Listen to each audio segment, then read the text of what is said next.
Hi, everyone. I'm just gonna put my timer thingy on. I know how much I'm talking. So I will be talking about my research. I looked at several transport initiatives and considered the extent to which they could be considered post-growth organizations.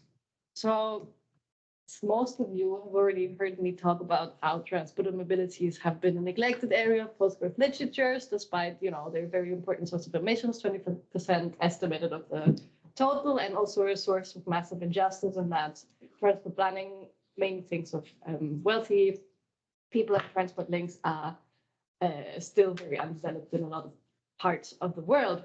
Transport, as I will explain in a tiny bit, is also intricately connected to economic growth.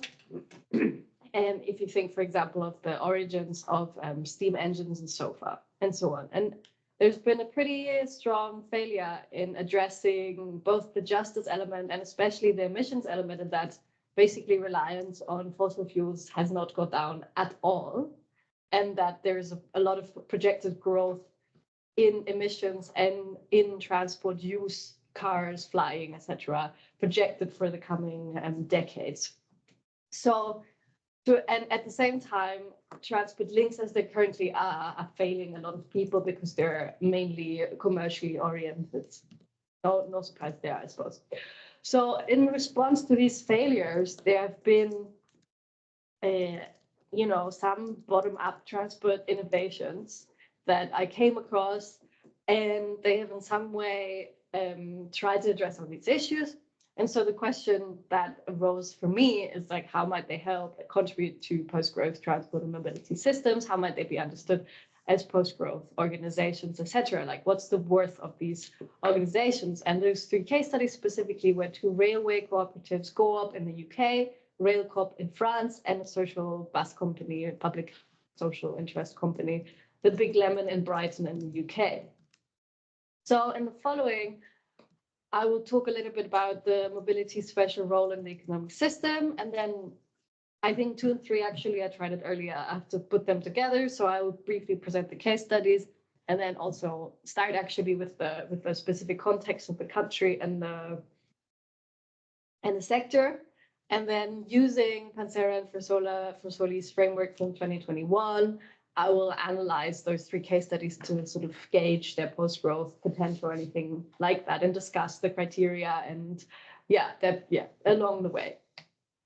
So as I hinted at, the transport kind of has 2 functions within the economic system, I think, in my opinion. The first is that a lot of the time it's just a normal service that people are offering. And in the literature, very often, it's not actually portrayed as like a commercial enterprise a lot of the time when people think about transport.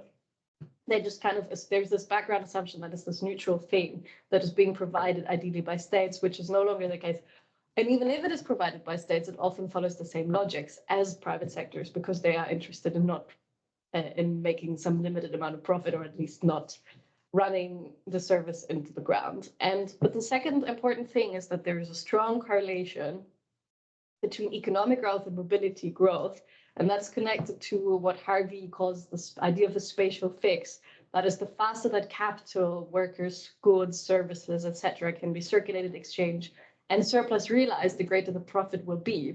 So really often when people justify new transport hubs or links or like faster connections, it's always linked to making greater profit in some way or another. Including, for example, moving employees around faster, right? Because there's these strange maths about how the time you spend commuting is just a waste of time. And so therefore, you need to minimize that time to get people to work more and be increased productivity and efficiency, etc. And this logic has also been applied to low carbon solutions, such as, for example, biking in those cities that we consider very progressive, and that they favor, for example, these cycling highways that, they're basically for commuters to get to their place of work as fast as possible. So the lines, the way those highways are chosen through town is so that people from the outskirts can get into the city center, to their place of work as fast as possible. And that speed, for example, has extremely exclusionary implications for those who cannot move so fast, right? And anyone who doesn't commute really, because it's meant literally for commuters. So there's this orientation towards speed, higher connectivity, faster, better, blah, blah, blah, present both in public and private institutions. And so especially with regards to that, this also happens with cycling. It's worth emphasizing that no transport option, no mode of transport. Oh, this happened from the start? No, just now. Just now. No, it's okay. This doesn't look like it's a bit slow, right? Because on my computer, it's already just the main slide. Anyhow, I think this is fine if it works. So that no transport option is post-growth per se. And even if you think about it sustainable, because it might even increase emissions in some way or another, directly or indirectly. Okay, so to get a little bit more background, introductory information on what is this? This is, oh, well, maybe I should just keep it like that. It's not as elegant, but I think you will be able to cope. Okay, so next slide. Yes. To get a bit of background on the sectors in the different countries and then to present the co-ops, I will start now with the British railway industry and co-op as a case study. Basically, railways and the railway services in the UK have been liberalized in the 90s, and this great British railways got replaced with an extremely complicated structure of like 100 so-called TOCs, which are train operating companies that provide the railway service, and a few rolling stock companies that provide the actual trains. And Network Rail, formerly I think it was called Railtrack, a public interest company that's responsible for managing the tracks. And somehow, because if you create 100 new companies and 20 this and 20 that, it will be much more efficient than having one structure organizing it all. But, neoliberalism. And so the main thing in this is that the train operating services are usually tendered in that. So the government decides these routes are useful and we want to support those routes. And then they basically allow companies to bid on them and provide an offer, and then the government chooses. But there's also provisions for open access operators, which is more like a company decides, I want to run a service on that, on some random new line that is not covered by the government funded tendered lines, including, and this is a provision that Labour made, interestingly, under Blair, for not-profit open access operators. So we're looking at that. The literature, to my great surprise, is quite divided on the usefulness of this liberalization, but overall, and I obviously give more credence to the critical voices, it's considered very expensive, too fragmented, and has resulted in an underservicing of rural areas. Even though that actually goes back to the 60s, when there's been very spatial fixie pro-car decisions that have been made by the government at the time that was influenced by the car lobby. Also, the British hate this liberalization overall, and they want the national rail service back. And Jeremy Corbyn made a big thing about that, for example. So in this context, GoOp, this cooperative, was initiated in 2010. It's projected to run a service from 2024, but I can already tell you that's just completely unlikely that this will happen. So they've been trying for a very long time. They are an open access railway company, and they want to run a service between the southwestern towns of Swindon and Taunton in Wiltshire and Somerset. There's the line, but I'm sure these places mean nothing to you. It's in the southwest of England. It's sort of below Bristol. And it's community owned and funded. But it has faced enormous bureaucratic, financial, etc. difficulties along the way. Most notably, they're struggling to get a license. And that is an ongoing, endless issue. That's case number one. Case number two, around the bus industry. So buses and coaches have actually been privatized for even longer, since the 80s. There was a phase where this liberalization seemed to really work, and there were these bus wars, they were called, between different companies, but now they've given way to kind of regional near monopolies that cover almost the entire country. And so I think there the literature is a bit more unanimous in saying that this was a terrible idea. It's comparatively underperforming. There's fragmentation effects, inflated prices, negative impacts on social inclusion. A lot of it is to do also with the lack of coordination between those companies. And there's been a loss of connections similar to smaller towns and villages, because a lot of the coaches especially just go through the motorways because that's faster, and because those local lines will be more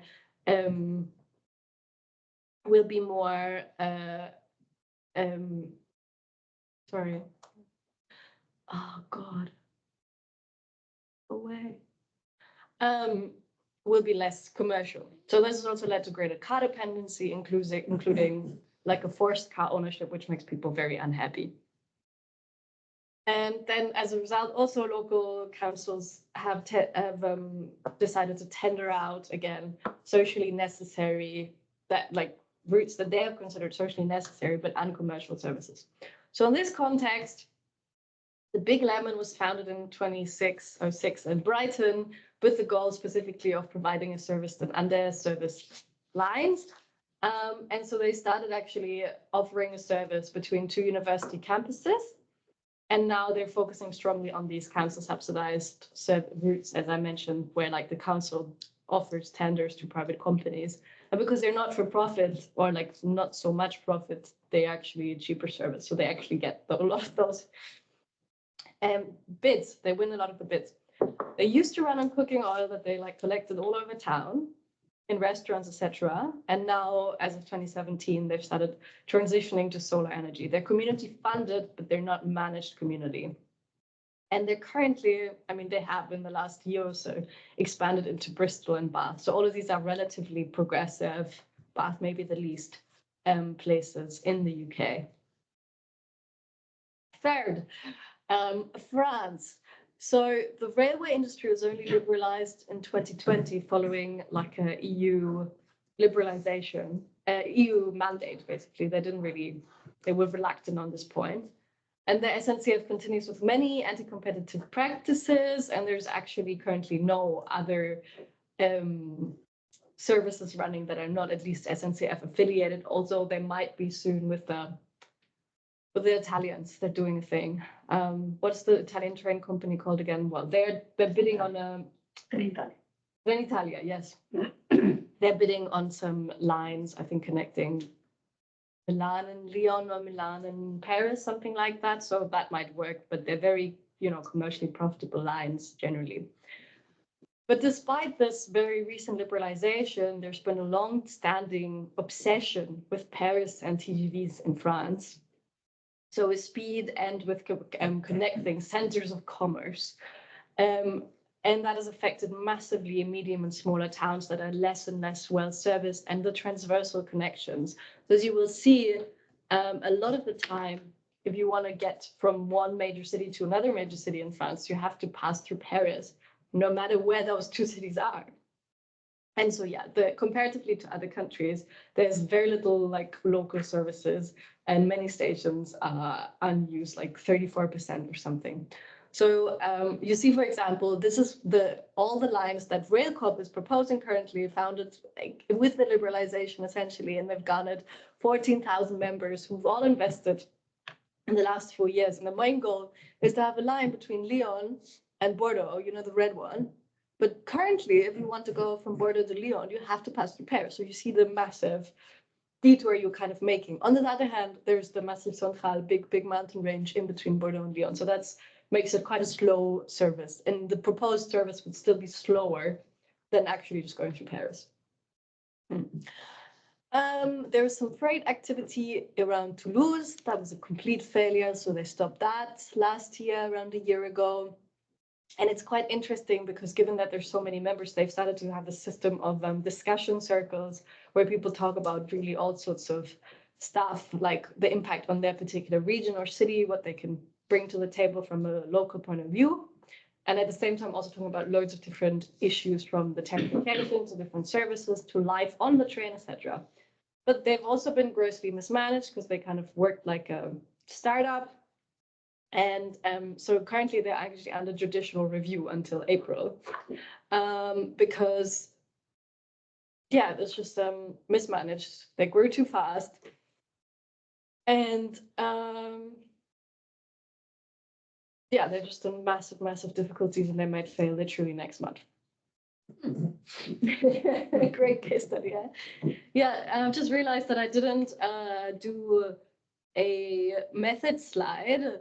I did interviews with people from all of these cooperatives. I was in Taunton for the Go Up case study last year for 2 weeks and 10 days out in Brighton with the Big Lemon. And the Rail Corp, I only did research online because, I mean, they have offices, but given their size, actually a lot of the stuff happens online. And they have made it quite clear that they didn't want me near their operating team. But so I've talked to all sorts of different members and board members across the three. And I've also assisted with the Go Up and the Rail Corp in a lot of online discussions. Like the Go Up, I was in a lot of board meeting catch-ups. And with the Rail Corp, that would have been absolutely impossible. So I joined a lot of these reflection circles, as I mentioned, and like webinars. So I think I got a quite good sense of how they sort of work day to day. So why did the Toulouse line didn't work? It was great. Like they carried staff, and it was just a bad business decision. Like there was no demand for their service. They wanted to show that they can run trains to get the license, but actually rail freight in France is really underdeveloped because everything's through the road. And then there was just like, they had this idea of palletization, of like having little quantities of stuff that they all carry by train, but that's just very unpractical for the train. So then they moved to like sand and wood, but it was still just, it was just an operation that was bleeding money. And then the roof collapsed of their storage unit, and then they just stopped it because it was just like bleeding too much. Anyhow, so we'll look at these three organizations now in a bit more detail using those criteria. This is the table from the from your paper. I will explain the different elements of post-growth organizations as I go along. So first criteria, sorry, there will be quite a few ugly slides now. First criteria is the underpinning values. So for Pontevedra and Fresoli, it's about underpinning values for post-growth oriented organizations would be justice, equality, cooperation, autonomy, self-sufficiency, and they're often explicitly normative and culturally oriented. So the Go-Up was very into cooperativism on their website. They emphasized the element of inclusion as connected to better connectivity and access to their local area, sustainability as well, and a very strong sense of place to Somerset especially. And they were also really like into trains, loved the trains, all these elements that I've never thought about around trains that they could love, like timetables. The Rail Corp, the main motivation, I think, was ecology and fighting climate change in some way. Also, this better connectivity specifically linked to hating Paris as the center of France. Quite a strong emphasis on citizen involvement, even though those citizens were often men, elderly, highly educated, and more than just highly educated, very into like engineering and, you know, very technical, like a very particular kind of a man on top of just older, educated white men. And there were like varying degrees of capitalist versus anti-capitalist attitudes within the co-op, but I've noticed that with the founding members, they had quite an anti-capitalist stance, at least at first. I wrote capitalism, interesting. And the Big Lemon had a slightly different starting point, which was around providing a really good service. And with this motivation that passenger services in the UK and generally, bus journeys are generally seen as very unattractive by a lot of people. So they wanted to think about what makes it a good service. And also in this aspect that buses are so important for sort of excluded parts of society, like the elderly, for whom a bus might be a lifeline to get into the city center, to see the doctor, to see friends. So it's that side. And there's a strong focus on sustainability as well. And finally, also that the bus drivers should have a dignified workplace, because I mean, I've learned a lot now about how bus drivers are treated, and I can tell you it is terrible. So, and it's so like, it's the definition of alienation. So theirs still a bit alienated, but a bit less. It's a bit of a nicer workplace. So some reflections on this. I would say, yes, it's the values are post-growth compatible after overall, but in some of the attitudes, there were some, like this point about better connectivity can sort of move into a spatial fixed direction, in the sense that they're concerned with getting people faster to places of work as well. Or, for example, that the GoOp has decided to completely circumvent a rather big city in Somerset, which is considered poor and therefore completely like a source of, you just bleed money, they said. But it's a town of 50,000 inhabitants with hardly any train connection, so it's insane.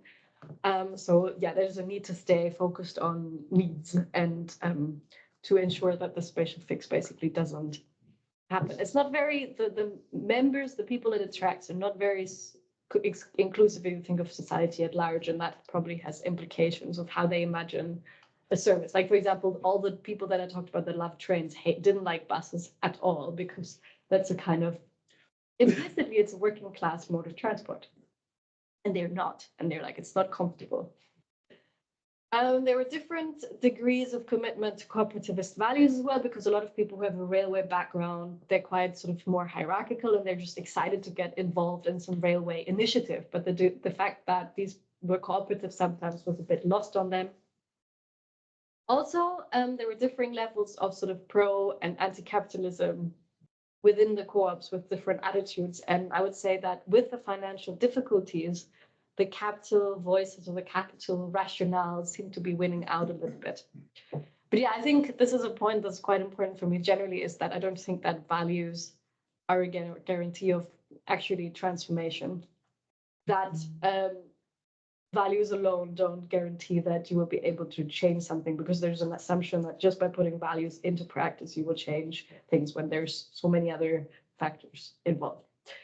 Okay, the second point is about ownership and governance. And according to the post-growth organization framework, post-growth organizations would include various diverse forms of ownership, basically excluding big multinational corporations, and rather co-ops and worker-owned spaces. So in that too, I would say this is the second most ugly slide.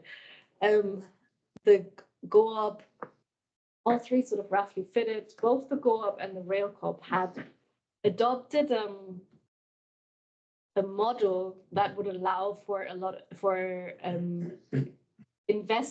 significant sort of outside investments.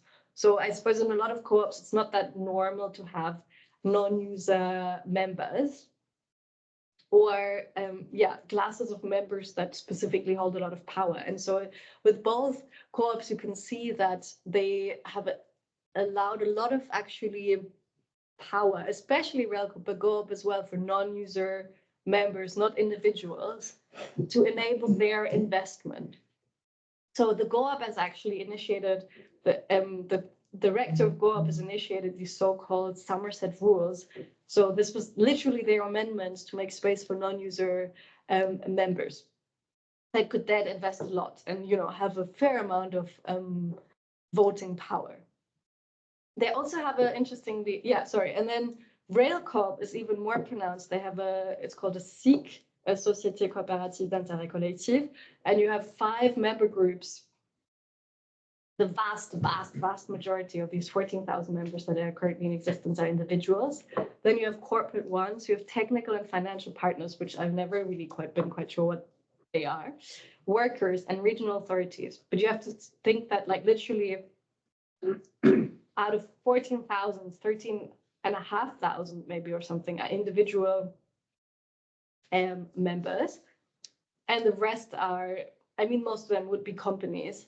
And each of these member groups, they're called colleges, have 20% of the vote. So in some cases, there's been like a massive, it has massively skewed votes, but this is in the service of trying to attract investment for this capital-intensive industry.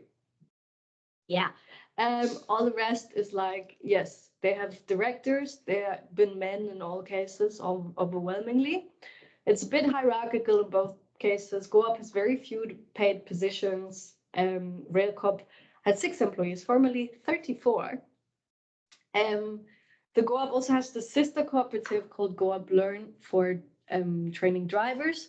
So that's kind of an interesting thing that they are like literally trying to produce a form of mode of governance and ownership and system, really, where like one may element nourish the other. The RailCorp also has this, as I mentioned, these reflection circles, but despite this, there's been like massive communication and management issues. And so there's a current sort of restructuring to allow for even more external investment to run the key service Boiler Lyon. So concretely, they've been trying to get in touch with the Spanish investment fund called Serena Partners. And so if you remember back to this distinction between the Roscoes providing the rolling stock and the Talks providing the service, is that they're in France, where all of this is newer, they're kind of replicating this distinction, and they're suggesting that they will create a new Roscoe, a new Talk, where the Serena Partners are the major investors and GoUp is a minor investor, and that then the GoUp contracts out the service to the new Talk, run and funded by Serena Partners, with the trains from that other company responsible for the rolling stock, but just for now for the service Lyon-Bordeaux. So the idea is you have a co-op that contracts out the service, which interestingly enough, there's this new night train company, what are they called? They're literally called the European Sleeper. They've done it the same way. So they're cooperative, but in order to get funding, they contracted their service out. So it's quite capitalist, really. And it just completely destroys the democratic element of all of it and basically makes it no longer really like a cooperative form of organization, but it may be a way to get the money that the cooperative desperately needs. The Big Lemon is a community interest company, and they offer shares and bonds. Shares means you can vote, and bonds you just get to make some money. And it's not sort of very cooperative beyond that, with the CEO is very powerful and other people are sort of deferentially fulfilling his vision. So I've kind of stressed this interesting element about enabling capital intensive, adapting it to capital intensive railway sector in the sort of the statutes directly of the cooperative. Generally, I would say the commoning practices are less democratic than what you might hope, because you just need so much expertise. Everything is so regulated, so you can't just decide that you would like the interior of a train to look a certain way, because everything's drained by security concerns, etc. And also there's hierarchical tendency from those in the cooperative. Yeah, so formally very in line with Postgrowth criteria, but informally, actually, there's a lot of things happening that are not going so well. Resources. So the key point would be for it to be Postgrowth that it is working somehow against the commodification of the commons and values democratic control over technology and the use in the cooperative. So by not fully choice, they really are not relying on typical investment sources, but they need them, basically. Like they've got, all three had a lot of local investments, including from other cooperatives, and all three have tried to get into debt investments with banks or angel investors or anything. And they just all have considered, including ethical banks, for example, this to be too risky. The RailCorp has raised like really hair-raising amounts of money, but it's still insufficient, partly because of their mismanagement, but partly also because in France you need to buy the trains, whereas in England you can just rent, you can lease the trains. So they're just in a really difficult position where they probably have to compromise their values in some way, but then also the banks are just not open to kind of risky enterprise. And at the same time, partly the cooperative statute impedes the banks from investing because, for example, they can't be on the board of directors, things like that. The Big Lemon is a bit different because a bus, the initial setup was only £20,000, and they got that, you know, quite easily. I think that's a much more manageable amount of money to raise. And between the shareholders and the bondholders in the last, I don't know, they said this number of £1.5 million because they're now buying the solar buses and they cost 250,000 each. But yeah, those the shareholders, I suppose, take decisions around the use of money, following criteria of social value and sustainability. So, what did I say? By choice or by necessity, or they basically are very compatible with post-growth orientation because no commercial entity, no mainstream actor, undemocratic actor takes an actual interest in them.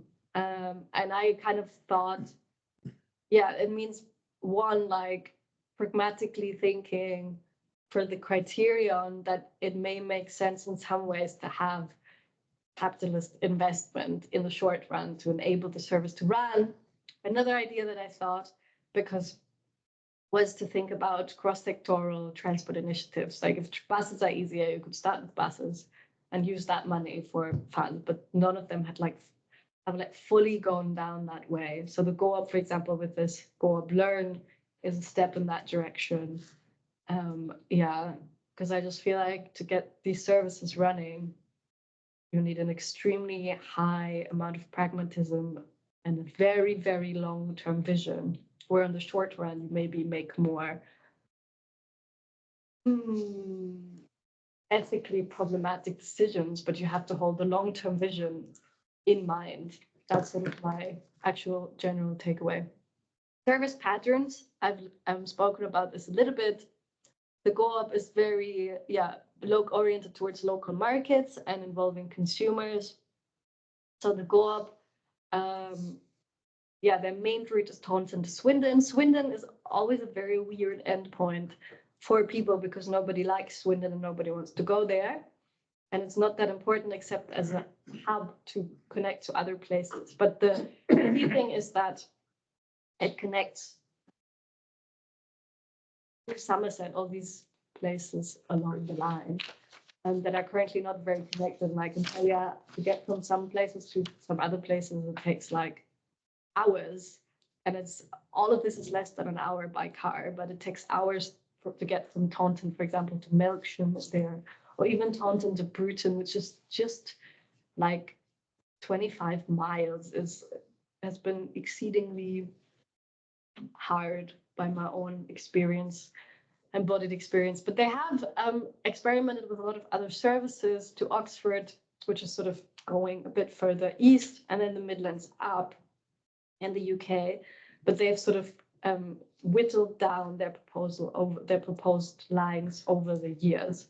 There's also been a pragmatic element of like what works, because the UK network is actually quite dense. There's just not that many options. And so the only real profitable things are the lines that are actually underserviced. So yeah, there's a lot of emphasis on the local connectivity. Railcorp, by contrast, very nationally oriented.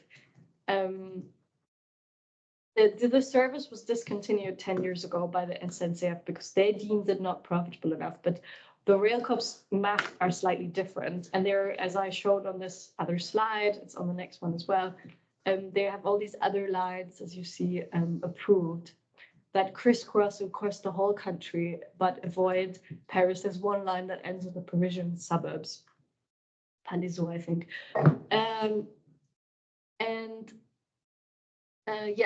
They had this failed freight service, which was just a bad idea, but technically it was local market oriented. And they did, through those reflection circles, especially, there's a concern with like social innovations on trains and platforms and altering the qualitative experience of the service, rather than just offering quantitatively more trains. And in that sense, it involves consumers, but generally, it's very hard to involve consumers because we know nothing about trains. I knew nothing about trains. I still know very little about trains, but I have a sense now how little I know about trains. So, yeah. And the Big Lemon, they have 6 services running. I mean, they're just local bus lines. Most of them are like going to the outskirts, like not very densely populated, but not necessarily working class areas, more like well off but badly connected areas. So 6 in Brighton, 4 in Bristol, 3 in Bath. They're all like tendered with the respective councils, except the 2. So they had, they started with this university service that connected 2 campuses, but they were actually priced out by the big competitors, which are responsible for 97% of the bus services in Brighton, which is called Brighton and Hove buses. And they were just undercut. And so they had to sort of stop what was like 80-90% of their business overnight.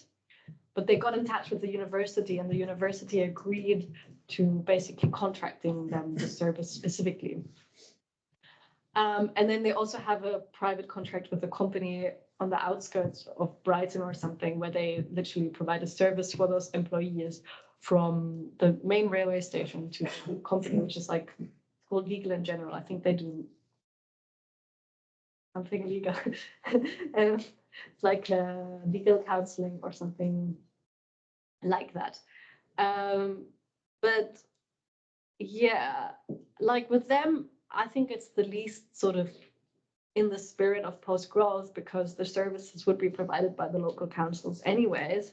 Like the university campus is a very good idea, but again, this is also a service that has extremely high potential to be very profitable. So actually it's a very smart place, I think, to start as a business with a social orientation, because that can help fund other less commercially viable lines. And so some of their philosophy has been a little bit about a commercial provider would think about the profit each line can make, versus the Big Lemon is thinking a little bit more about the total. So that allows for some lines to be less profitable, and they would still be willing to run them.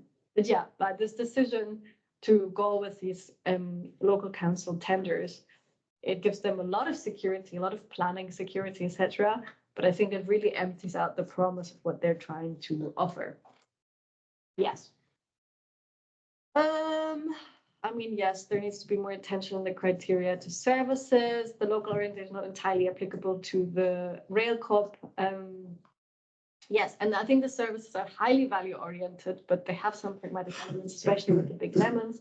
And again, as I said, with the Big Lemon, there are some strategic considerations, I think, to make about more profitable routes in the short term to enable more value-oriented ones, maybe in the long term, also for the railway cooperatives. Like, it's sort of like, I think something just has to give in order for the railway cooperatives to get going. So either they have to say funding sources must be more capitalist, or the routes must be made more, the services themselves must be made more attractive to potential investors, right? Because it's just, there's too many elements that are novel and that are like tumbling blocks for the different cooperatives. So this is why I said this thing about, I think they need a very, very long-term vision to enable more ethically compromising positions in the short term. That's like my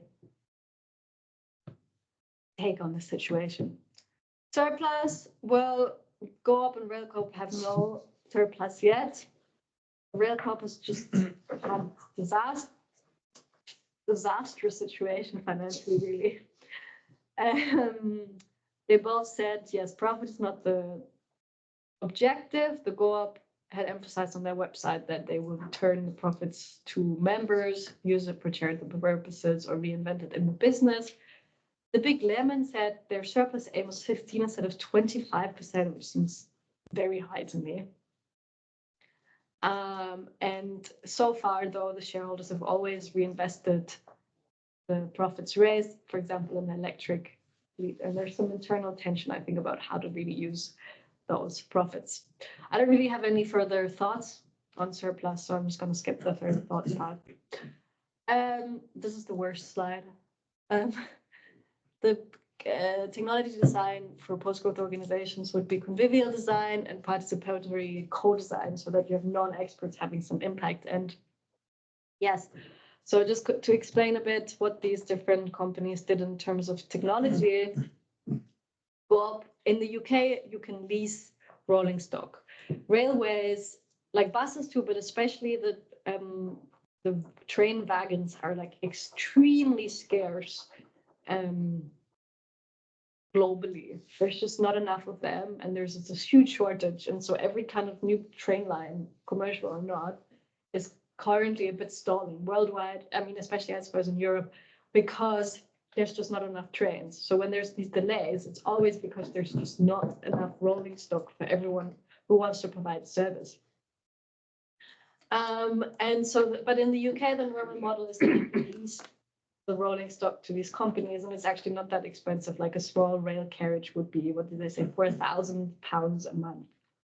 So that's like this money, for example, this is not at all a financial concern for the GOAP, because 4,000 a month when you can have passengers all along is not, it's not a huge expense compared to other things. The GOAP has tried to acquire different models, different classes of trains, they're called. And they've even experimented with how they could do it with an electric battery, because that would interest funding bodies, but it was just unsuccessful. And they currently have this teeny tiny train called Class 153 under consideration that they have some big contract negotiations with Roscoe with.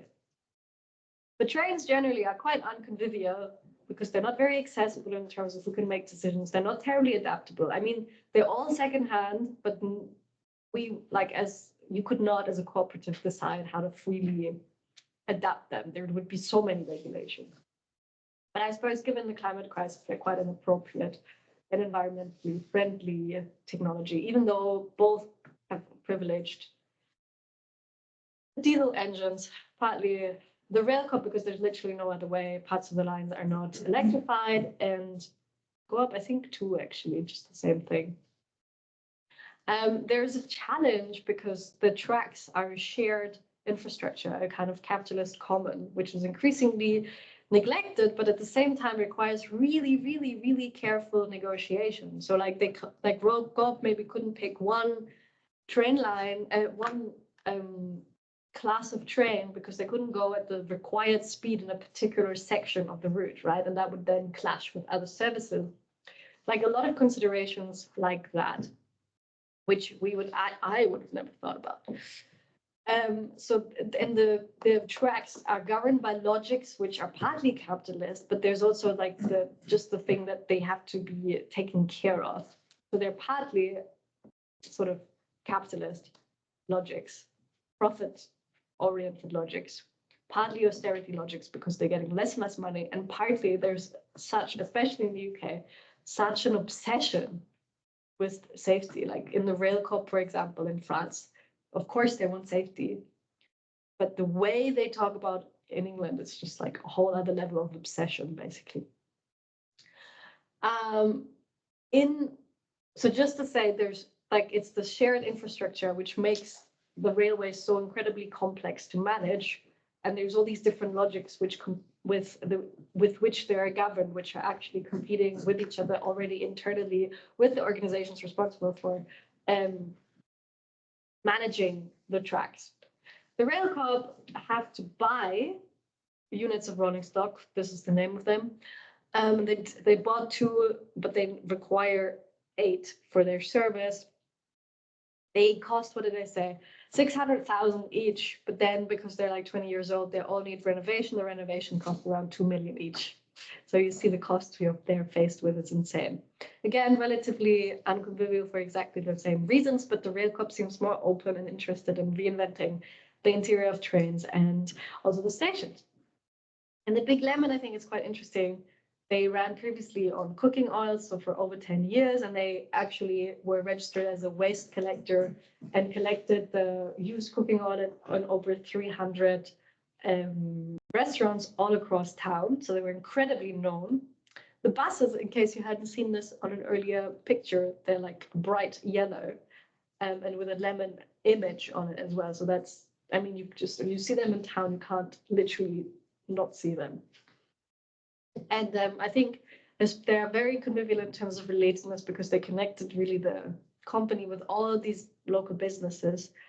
But they still have relatively low accessibility and adaptability because it's just expert run, right? Like, no, you can't just, I mean, I can't. And I think most people wouldn't feel comfortable in like co-designing the bus differently because there's safety considerations and then there's all these regulations, even though they're not as stringent as in the train companies, in the train sector. I think they're probably quite appropriate, both, at least Bristol and Brighton have very hilly places, so cycling, for example, is not such a big thing, an option, but at the same time, rather sustainable, though the cooking oil is quite polluting. And in some of these cities, pollution, like in Brighton, pollution is a big issue. So locally, that needs to be addressed in some way. And so in 2017, they started switching to electric buses. And I think here the key thing is that, partly it was because of the pollution and partly it's because they used older buses because the consistency of the cooking oil meant that the newer engines post 2003 wouldn't be able to manage this gloopy consistency. But then by 2017, those buses were coming to the end of their lifespan. So they needed to find some sort of alternative. And so they decided to switch. So now they're importing electric buses from China. And it's a somewhat fickle technology because it takes so long to charge. So they need a lot more buses because like a diesel, you could just refill in 5 minutes and then keep running them. And the same with the cooking oils. But those buses need a lot of charging time. So they have to really think about when to time them overnight, etc. Then there's the issue that in the UK is not famous for its abundant sunlight. So there's like 3 days a year where it's like optimal conditions. And also actually because it's electric, there's a lot of like technical issues that just shut down because because the design in a way from the get-go is more sort of pre-designed around the safety risks, if that makes sense. I'd say less relatable, less adaptable, probably similarly appropriate, mixed environmental balance. They didn't talk about the environmental impact of shipping electric buses from China at all, but they did talk about the positive impact in terms of pollution. So technology design, overall, they all privilege social over technological innovation, starting with diesel in both cases. And for example, with the expansion of the Big Lemon, every time they went to a new city, they started with diesel buses and then progressively asked their investors to invest in solar buses, which I said very expensive.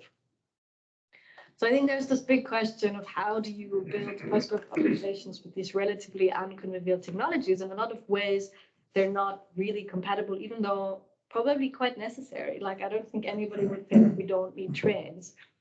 So I think the key point I want to raise, both in terms of the criteria, but just generally, is that the materiality and the specific material details matters massively to how you can organize around a particular material or resource. And that impacts both the organization and the potential transformative trajectory. So it's both in terms of like how is the material scripted or understood.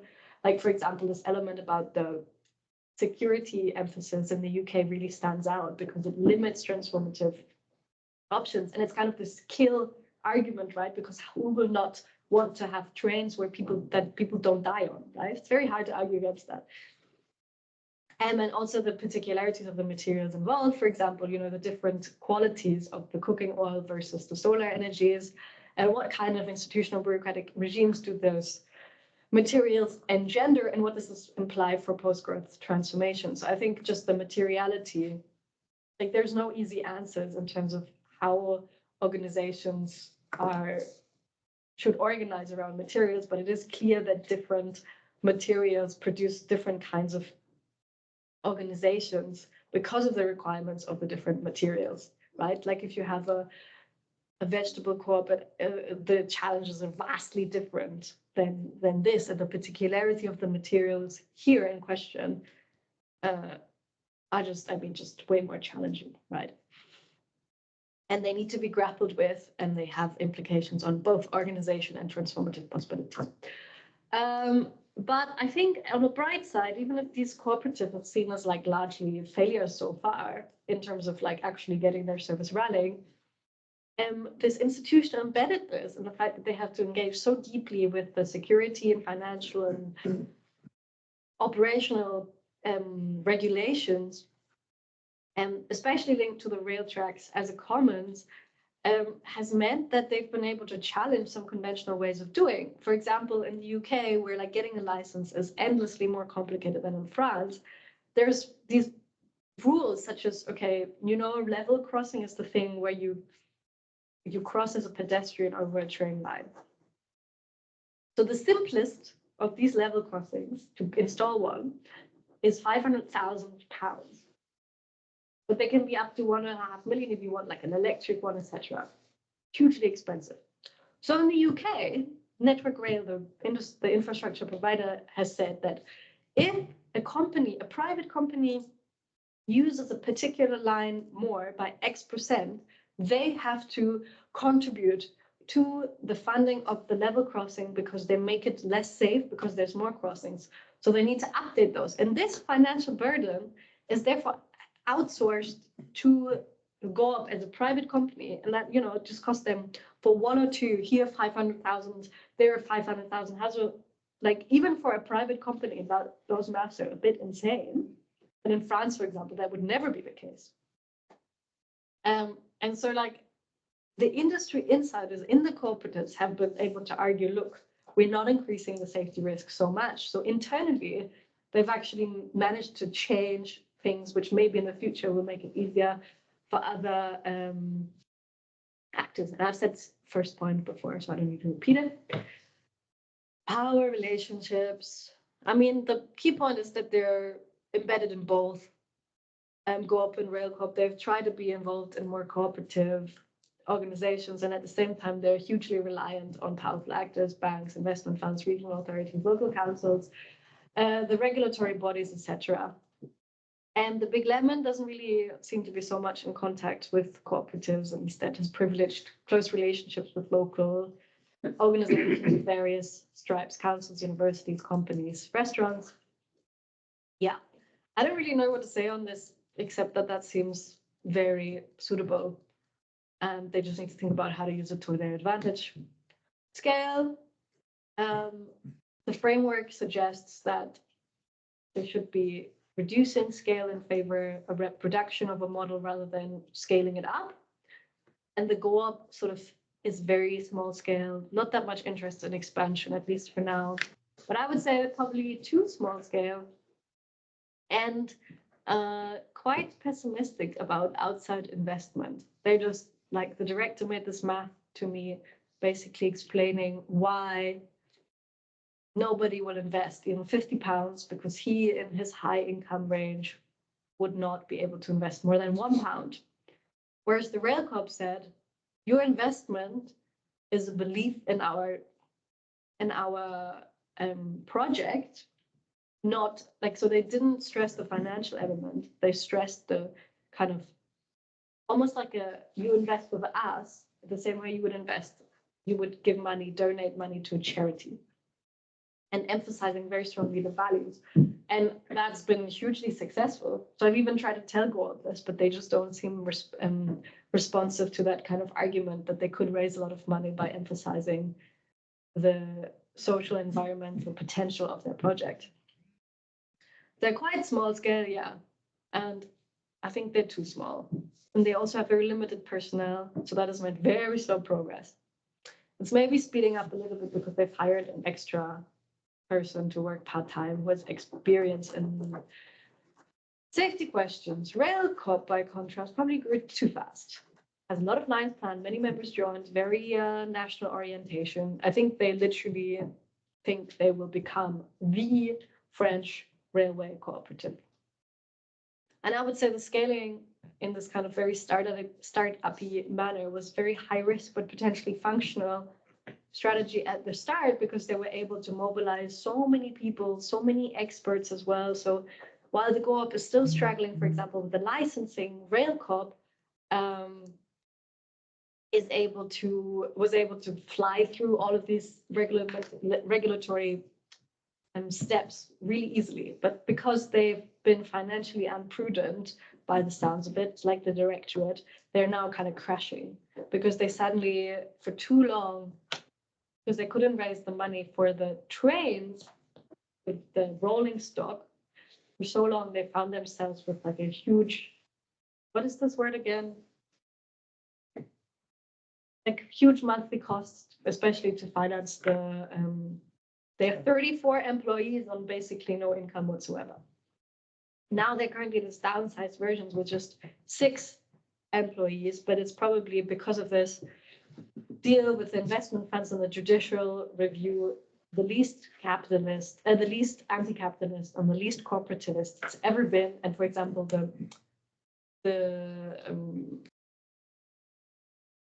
my sense is that the activities of the reflection circles have died down massively because there's just nothing left to discuss. They're just waiting for the directorate and in that judicial review process and the negotiations with that investment funds to go through. But there's been a massive disillusionment.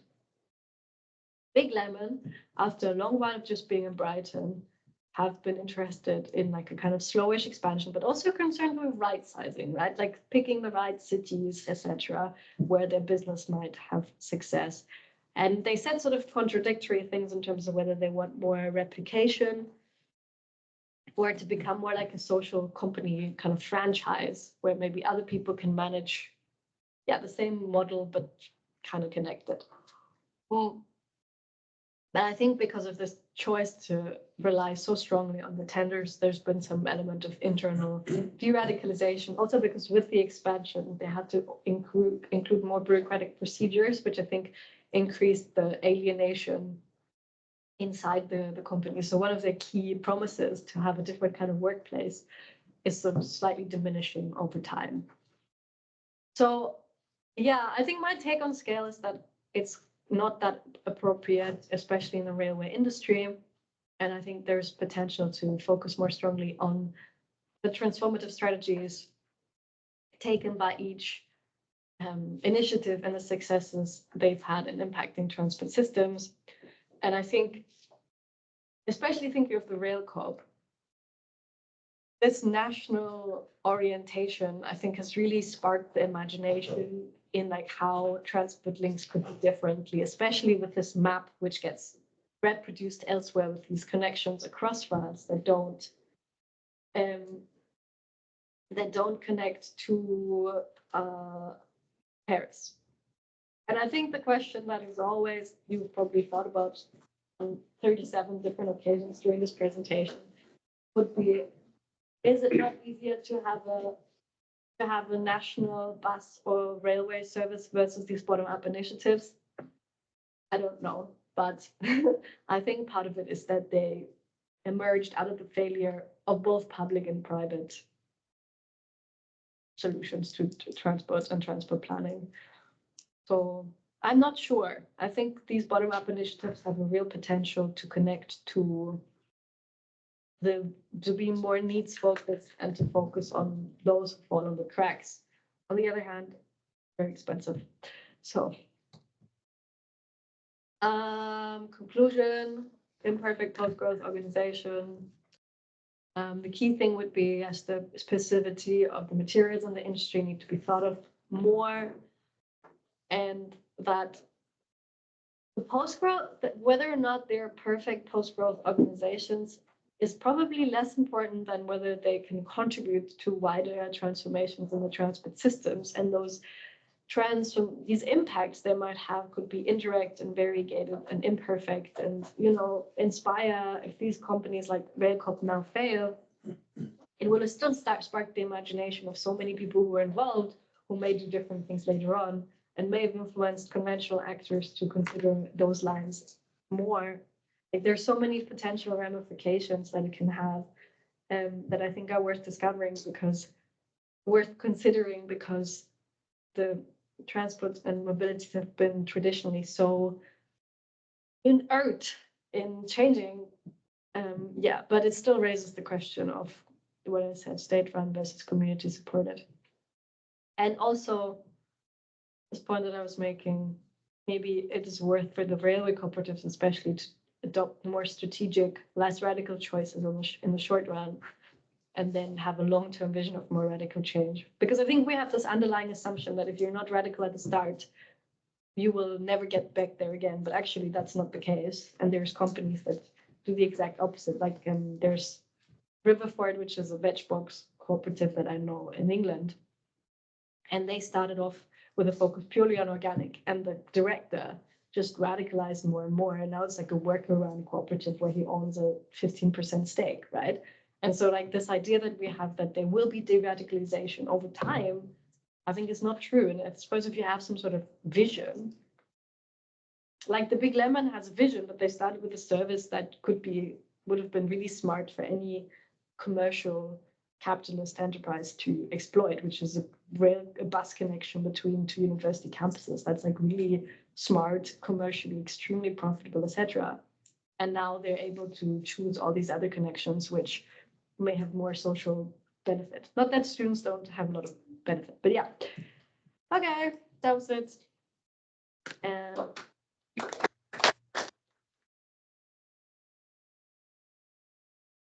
real questions. Yes, David.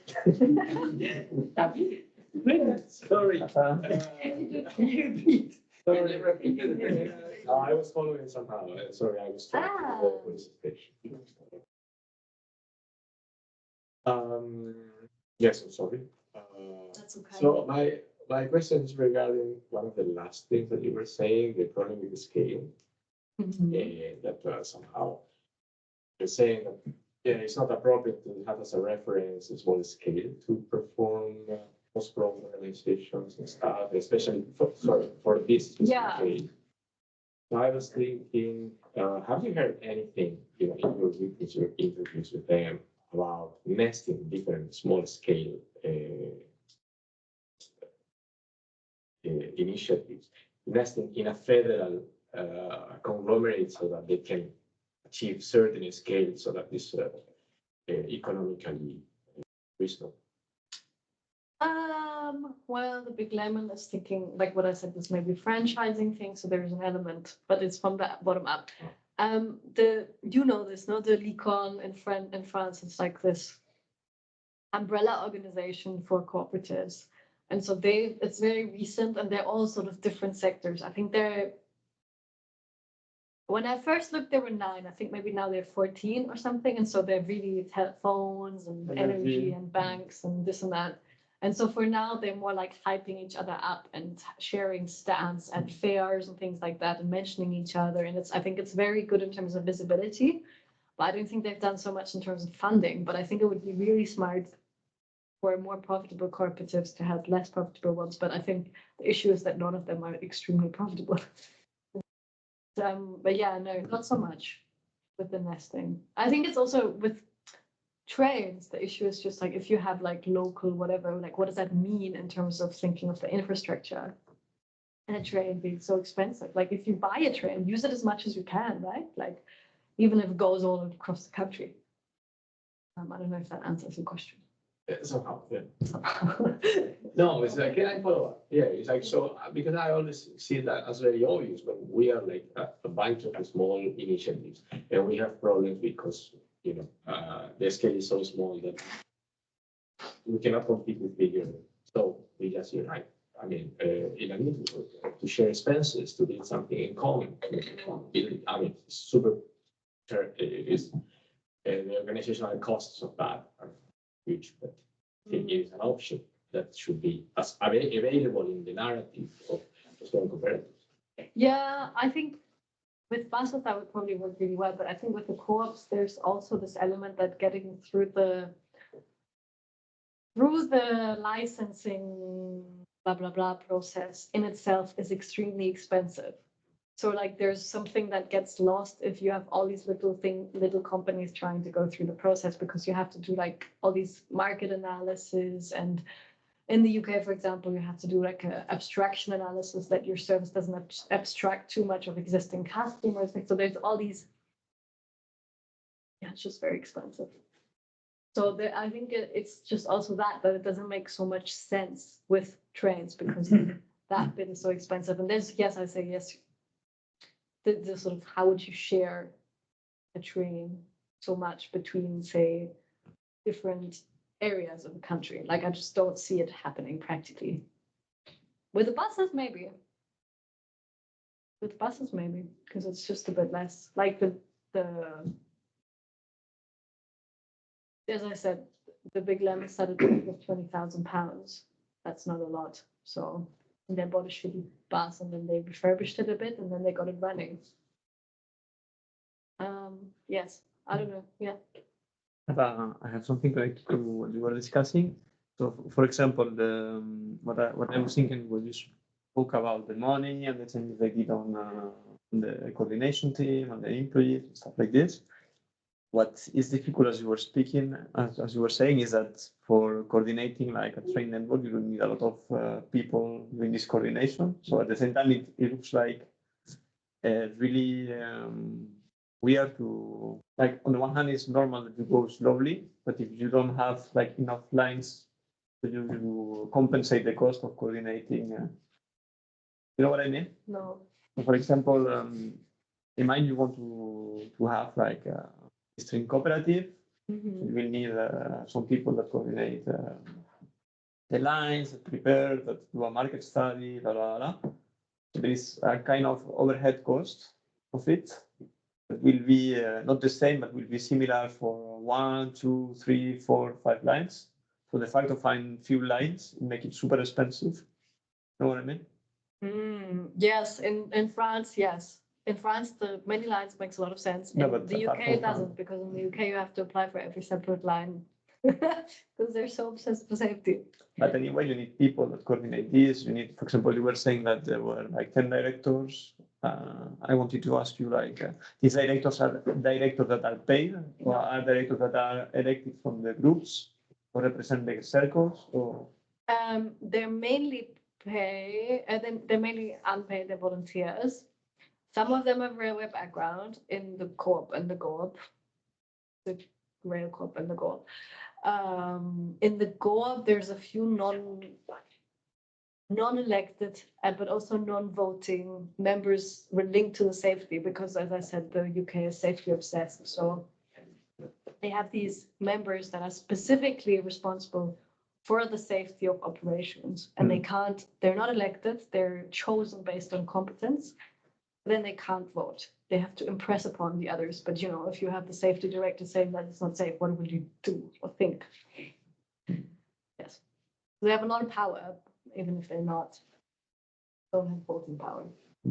and related to the power, because you were saying that there was this kind of hierarchical paradoxes on the governance.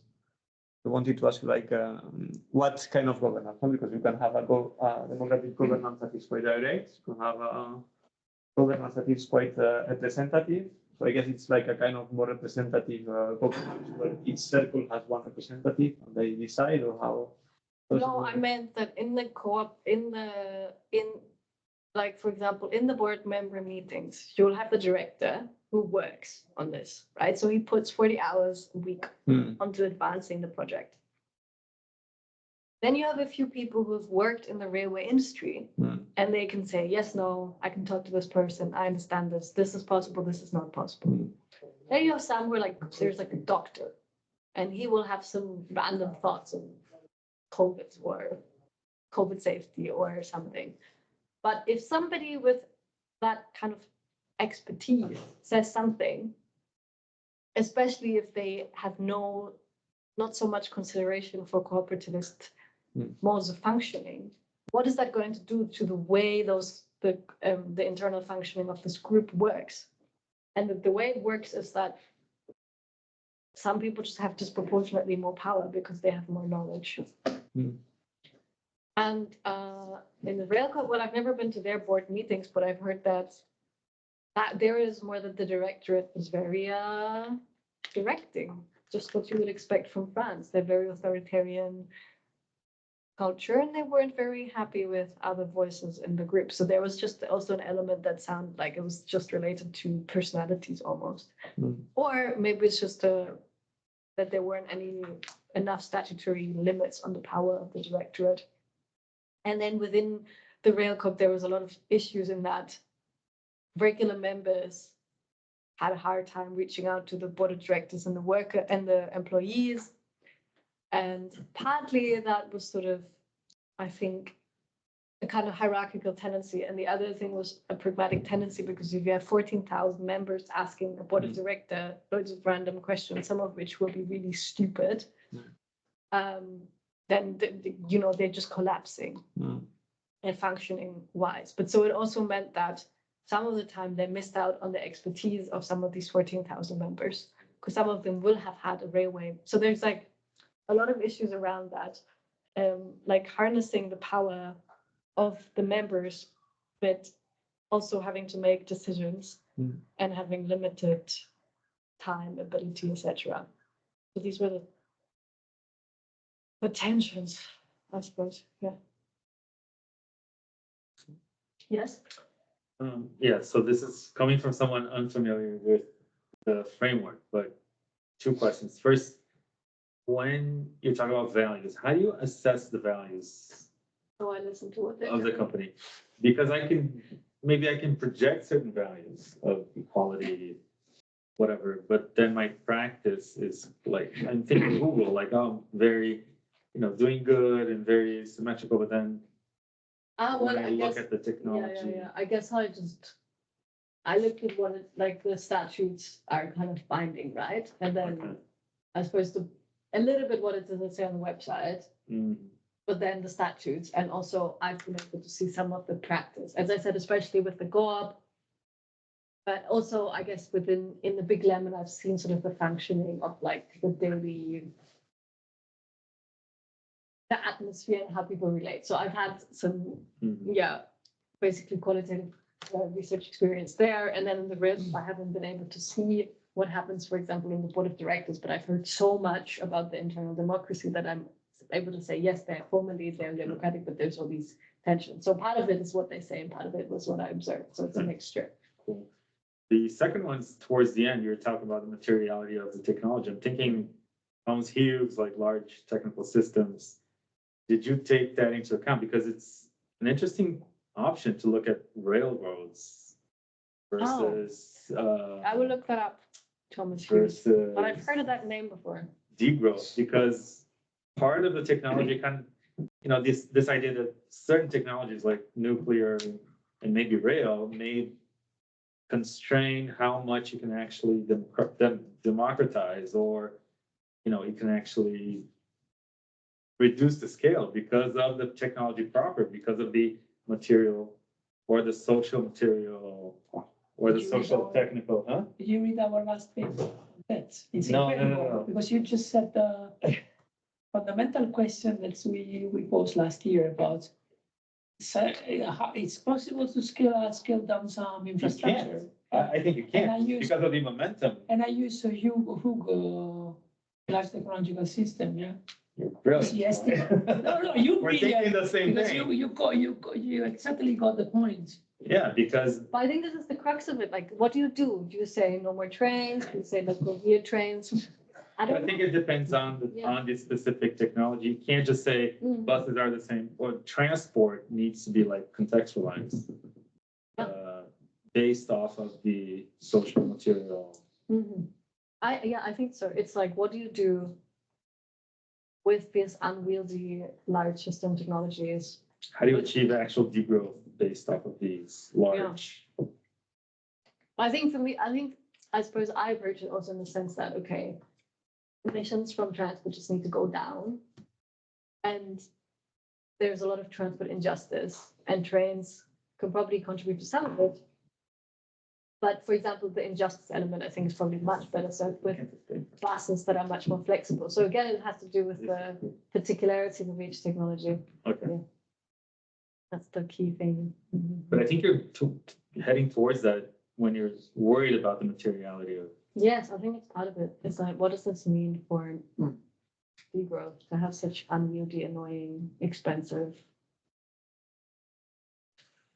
very like high security implications as well, highly regulated, which limit democracy, and like all of these elements which make it very tricky technology to engage with. But at the same time, I think it's really important to engage with them, because Yeah.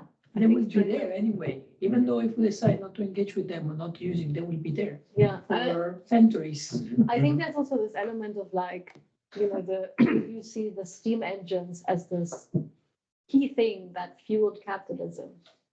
You have these ruins now in the shape of the railway tracks. And so, for example, in some parts of France, they've started to reconvert the rail tracks into bike tracks. And I mean, that's kind of interesting, but I also think it's not the right thing to do because you could do something much better with that infrastructure, which is to use it in a way that still is super sustainable compared to a lot of things. And yes, there are issues like with wildlife, but I just don't see how you can completely renege on trains because they're too unwieldy and expensive and expert run and all of this stuff. I think there just needs to be space for non-conventional technology, basically. I think that's the bottom line. Maybe this makes me very conservative. I don't know if someone else wants to have many. You want to? Yeah, I have two questions that are different. So the first is connected to the last thing you said about this questioning about the state-run train. What was the question? Could you put it again? The question at the end, you make like an open question. Yes. This one. Yes. Yes. I was, that's just a comment that came to my mind. Did you think about this experience as a way to take ideas to inform the state-run train cooperatives to take into account different kinds of demands, for example? Maybe that could be something interesting as well, into this discussion about community, state, see like how these initiatives that maybe are failing and have this kind of problems to found, maybe they will fail. Maybe they show up how different kinds of integration of different stakeholders could improve like state-run services. That was the first question. And the second question I had is, or comment, is that what I find a little bit difficult is to relate, like, for example, the rail cop to how the train works in France, for example, or how these kind of decisions are made. And I would like to know like more about how, for example, in the SNCF, the fact that some lines are decided to close or not is contested by who. What are the different kinds of actors that already have like an influence on that? Because it's interesting to see like the cooperative, but then when it's kind of compared to the state or the liberalization, it might be interesting to compare to specific groups that are already influencing these kind of decisions. I don't know what you think about. Yeah, I mean, I think the bottom line to both these questions is that state actors have massively failed. Why? I think they've massively failed because there's an increasing push towards liberalization, but also, and so I approached the UK thinking, oh no, since the 90s, the rail tracks have been, like the rail services have declined. No, the rail services have declined since the 1960s, when the government decided to issue a report called Beecham that said that all these little train lines in the countryside were not profitable enough, whereas they should be, like in the 1920s, through local Somerset, you had a train stop in every village, every mile or two, you had a train, a station, right? And it was like some subway service, basically, yeah? And the trains would run and pick up the workers and all of this. And in the 60s, there were voices that said this was unprofitable. And it was the car lobby that wanted to push for more roads to be built. And that influenced massively transport policy. So because cars have been, and roads, building more roads, have been key to transport policy, I think, yes, states have failed to address these issues, and they keep doing it. They keep saying we need to build more roads because there's more traffic, there's more need, and it doesn't solve anything except that there's more cars on the road. This first, and then specifically to trains, but the logics that have been employed are like spending less and less money on infrastructure maintenance, which is a general trend in government, right? That nobody actually thinks. Again, I think it's almost like a belief in the inertia of materials, right? But materials decay, and governments are not putting enough effort into making sure that they don't. And so because of that, you will have, for example, with trains, if you don't maintain rail tracks well enough, you have to have slower trains. Because you have slower trains, you'll have less passengers. So it has all these ripple effects, which make that nobody wants to use trains anymore. And like, so I think on so many levels, government policy has been a failure, which is why those alternatives arose. And governments the states would need to do so much and change so much of the logics governing the way they approach rails and transport generally, that like the thing is, yes, states maybe should supply rail services and bus services, but the way they have has failed. Has not really done a service to communities, and also not really helped with reducing emissions. Because the logics behind the cooperatives are very straightforward, right? More trains means less cars, means more, less emissions, means more justice. Yeah, but in practice, I mean, they go to find capital investment because it's a strategic industry that needs to put money on it. Yeah, but I think, for example, it's worth thinking about, like, if Railcorp manages the service and it's capitalist funded, at least for now, you will still have the service, right? It's the same as being a capitalist liberal. No, because the line they've chosen is a different one than that a capitalist company would choose, right? That's the logic behind it. I understand, Eddie, but I think it's not something about this is the state and this is how it works. And as you were explaining, it's more about the actors and how these actors have influenced several decisions over other decisions, no? Yeah, I don't know. I'm not sure. I just don't know how to solve this, and I don't. No, it's not to solve, but It's I just to comment this open discussion that you opened. Yeah. No, it's an interesting one. I just don't know really what to do with it. It's, yeah. Just wanted to maybe thinking out loud a little bit about some of the things that were mentioned here. One of the things is that this is very much focused on the transport of people. What I understand, but most of the emissions are not generated by transporting people, but transporting cargo. Again, some maybe like this is the bigger fish that has to be fried. You know, it's not about how people move from one place to another, how things move from one place to another. Not sure what is the space for this kind of experiments, which we are seeing they are struggling in the context of moving people, even like very much locally. How is this going to scale up? Is it possible to move like things like raw materials, manufactured products from one part of the world to the other? So that's another layer of complexity, I think, which is not something that is discussed here, but it's not the purpose of my presentation. Yeah. No, after. And the other thing is that even if we focus on the movement of people, like I think you're putting it very much like as a competition between trains and cars, but it's also like airlines as well, very much like responsible for emissions. Again, we are looking at short-term traveling, right? But even even there, we have like state and local governments that are heavily subsidizing airlines. And you have like in Spain, for example, in the European Union, actually, you don't pay VAT, for example, for plane tickets. They don't pay like tax on fuel, which is 25% of the running cost of airlines. Actually, they don't pay tax on it in the European Union.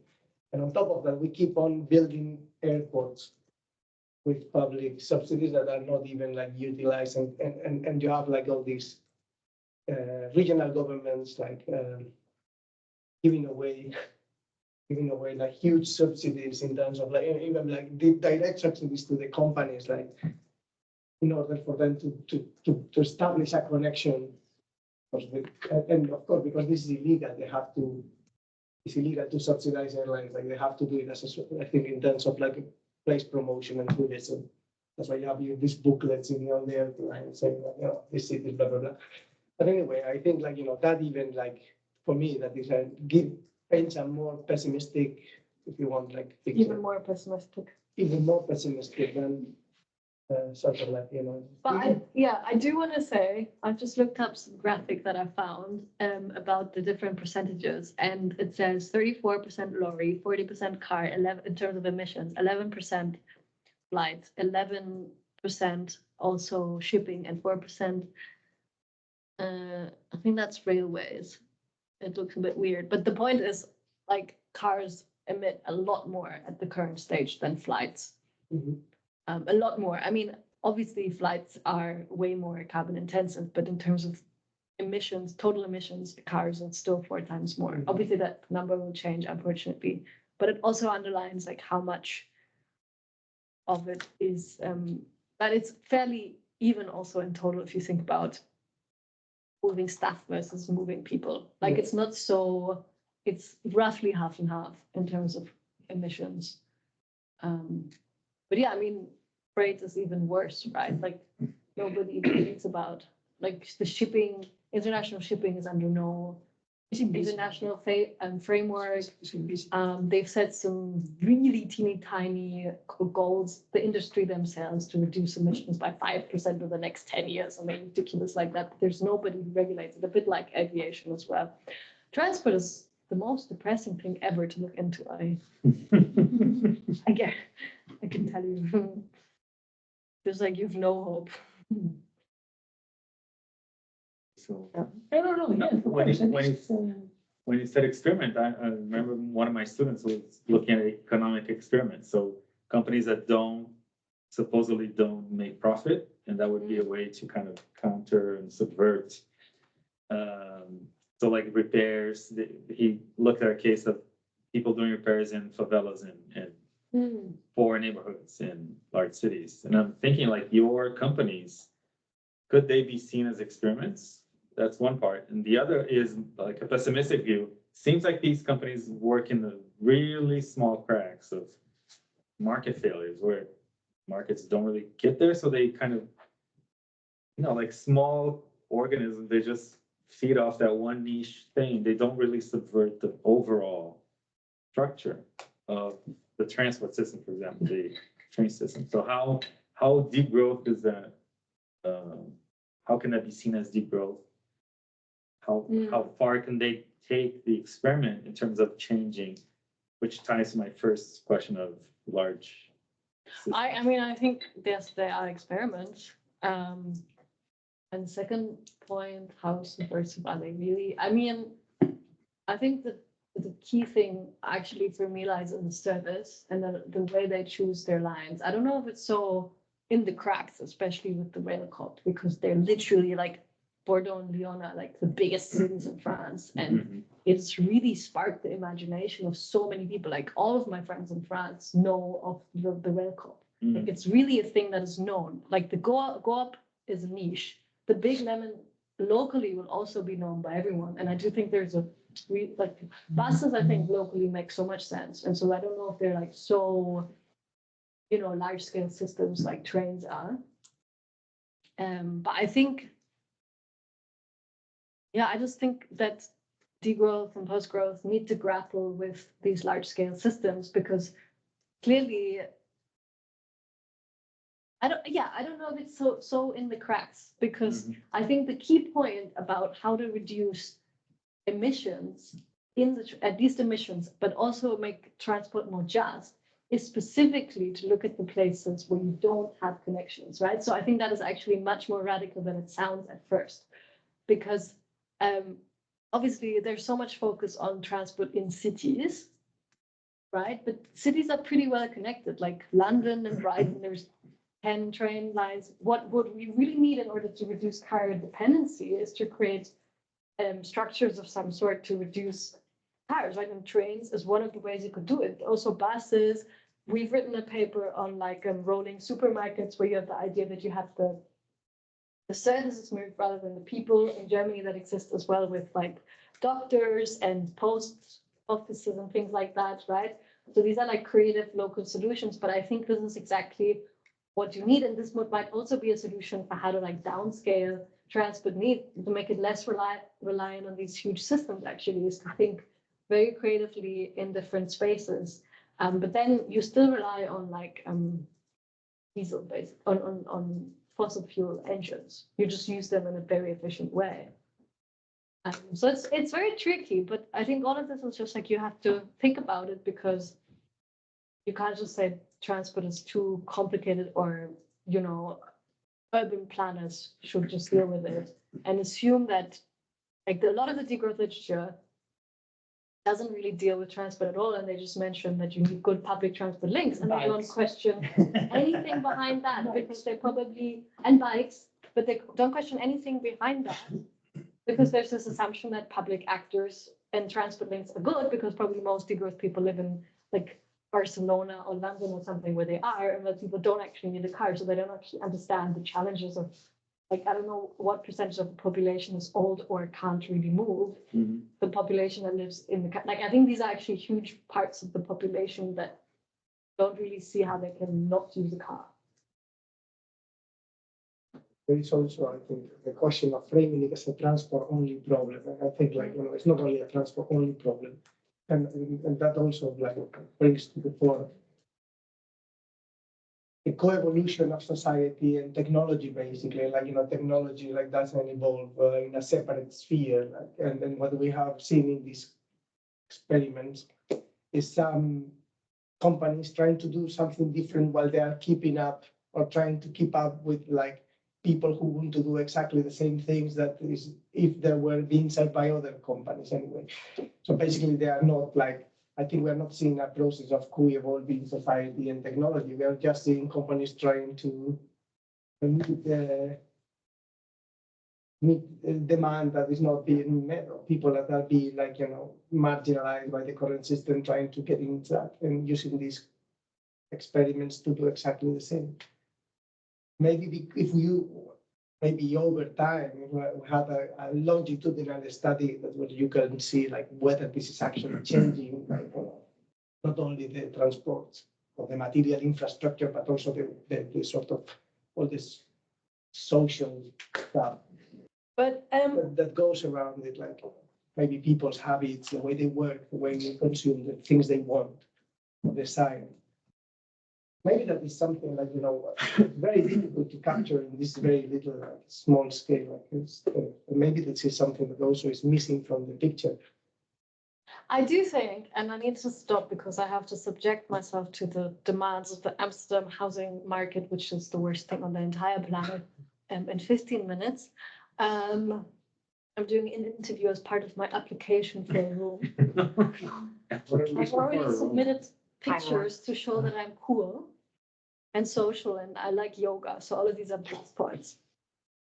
And now the landlord will just decide if I vibe with these. Anyway, I think there's been a massive, actually, re-evaluation of trains in Europe, especially if you look at things like night trains in the last 5 years. And there's so many lines planned all across Europe. I mean, it needs to be seen how successful they are and what impact they have, but there's a real, especially the Swiss and the Austrians, but also Germans and Swedes and France, all everywhere except in Spain, really. There's been a real revival and re-evaluation of trains and long distance trains. And I mean, yes, it's a lot of privileged people, but also privileged people are the ones that emit a lot. So rich people have a romantic idea about taking night trains. It's not a just thing, but at least it's a low carbon thing. So, but I think all of these, I think it contributes to a real change in attitude by those who emit the most, because the difference in emissions between different groups of wealth is really, really, really, really stark, because almost more than with any other thing, there's a possibility for unlimited consumption. Like, very, very rich people emit tens of thousands of tons of carbon flying across the planet, whereas you can't emit that much, even if you eat only beefsteak. Argentinian or Brazilian beefsteak. There's like a limit, also with consumption. I think it would be hard to find a product that is quite so emitting as flying continually across the world. So I think it's quite bleak, but there's like little tidbits of light. Yes. Okay. Thank you very much. I think it's been a very, very nice conversation. Okay, I'm glad you liked it. And yeah, so good luck for your interview. Your new He life. seems like such a terrible person. He said to me I should send him pictures because pictures